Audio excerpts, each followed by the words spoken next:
Üçüncü ölüşü tağın ne neseden saklanırga? Вот, мен әлі мына икенчесін айтып бітірге, мына шушы пузырьны или глубоко в землю закапывать, законодательство рекомендует строго-настрого, или сжигать, в топку бросать. Живым видом ни в коем случае эткеп сия береге түгел.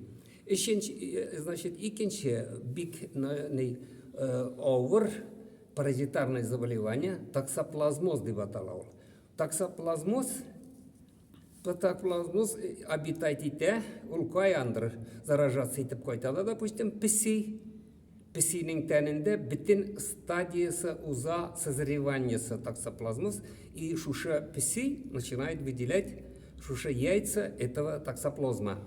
Силәгәе белән үзен ялый. Силәгәе белән үзен артында ялый. Силәгәе белән артында ялый үзенекен өсте. Бүтән тәнен ялый, аннан соң син килеп сыпырасың. Кулыңны юырган антып бер нәрсә тотып авызыңа керсә, шуның белән сиңа да киреп китә. Потому что әйтәләр, мин замечание ясыйм балаларга, тотынма. Мин бит башыннан гына сыйпадым диләр. Или аркасыннан гына сыйпадым, мин бит аны белән үгешмәдем диләр.